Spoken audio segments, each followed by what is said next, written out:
Pernah kebayang nggak, datang ke kantor kepagian itu malah bisa jadi alasan kamu dipecat? Kedengarannya aneh banget kan? Tapi ini beneran terjadi loh. Yuk kita kupas tuntas kisah nyata yang satu ini. Jadi, apa benar jadi karyawan yang super rajin itu malah bisa kena hukuman? Mungkin kedengarannya nggak masuk akal sama sekali ya. Tapi, percaya atau nggak, pertanyaan inilah yang jadi inti dari sebuah kasus viral yang bikin heboh di mana-mana. Oke, kita langsung aja terbang ke Spanyol. Di sana ada seorang karyawati, umurnya baru 22 tahun, yang harus ngerasain sendiri akibat dari sebuah kebiasaan yang dia pikir, wah ini positif banget. Mari kita mulai ceritanya dari sudut pandang si karyawan dulu ya. Awalnya tuh, niat dia baik banget. Cuma mau nunjukin dedikasi dan jadi karyawan yang bisa diandalkan. Nih, faktanya gini. Ada karyawati di sebuah perusahaan logistik di Alicante, Spanyol. Jam kerja resminya itu mulai jam setengah 8 pagi. Tapi, dia ini selama hampir 2 tahun konsisten datangnya selalu lebih awal, antara jam 6.45 sampai jam 7 pagi. Kalau dilihat sekilas, ini kan etos kerja yang keren banget ya nggak sih? Nah, sekarang coba deh kita lihat dari kacamata perusahaannya. Ternyata, kebiasaan yang kelihatannya positif ini, malah nyimpen risiko yang serius banget yang nggak kelihatan dari luar.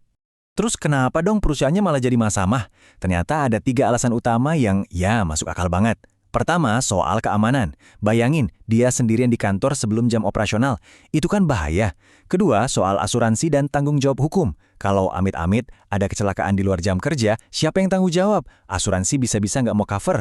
Nah, yang ketiga, kedatangan dia itu malah bikin kacau protokol keamanan dan sistem absen, yang mana di Spanyol itu aturannya ketat banget. Nah, disinilah ceritanya mulai bergeser. Ini bukan lagi sekedar soal rajin, tapi udah masuk ke ranah pembangkangan. Udah nggak nurut sama instruksi. Penting banget nih buat dicatat. Perusahaan tuh nggak sembarangan main pecat. Mereka udah ikutin prosedur loh. Ngasih peringatan lisan dulu, terus lanjut deh ngasih surat peringatan resmi secara tertulis. Dan ini dia nih biang keladinya. Setelah dapat peringatan resmi buat berhenti datang ke pagian, dia masih aja ngulangin perbuatannya. Berapa kali? 19 kali. Serius, 19 kali. Ini kan jelas banget nunjukin kalau dia sengaja ngabaikan instruksi. Coba kita urutkan kejadiannya ya. Mulai dari kebiasaan dia hampir 2 tahun yang lalu. Terus, perusahaan ngasih peringatan lisan.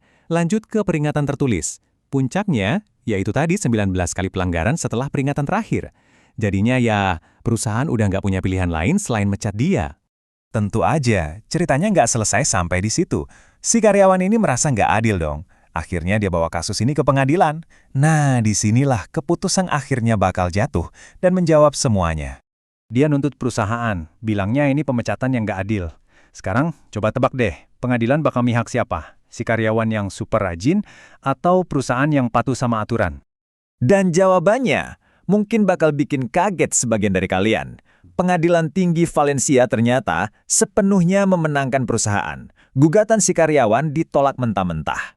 Inti dari semua ini ada di kutipan putusan hakimnya. Hakim bilang gini, masalahnya bukan karena terlalu rajin, tetapi karena gagal mematuhi instruksi yang jelas. Wah, dalam banget ya. Ini nih yang ngebedain antara inisiatif sama pembangkangan. Jadi, pelajaran apa sih yang bisa kita petik dari semua ini? Ini tuh contoh kasus yang pas banget buat ngeliatin bedanya antara persepsi dan realitas di dunia kerja. Nah, ini dia inti konfliknya. Persepsinya kan, wah, kasihan banget, orang rajin kerja malah dipecat. Tapi, realitas hukumnya beda. Dia dipecat karena berulang kali melanggar aturan dan nggak patuh sama instruksi. Ini ngebawa kita ke satu konsep kunci, kepatuhan, atau bahasa kerennya compliance. Gampangnya ya ikutin aja aturan yang ada. Dan kasus ini jadi bukti kalau kadang-kadang kepatuhan itu jauh lebih dihargai daripada inisiatif yang nabrak aturan, meskipun niat awalnya baik. Oke, jadi apa artinya semua ini buat kita di tempat kerja? Cerita ini ngingetin kita semua kalau niat baik doang itu nggak cukup. Ngertiin dan ngehargain aturan main di perusahaan itu bagian penting dari profesionalisme. Jadi pertanyaan buat kita semua renungkan, sebenarnya di mana sih batas antara inisiatif yang bagus sama pembangkangan yang malah ngerusak di tempat kerja kita?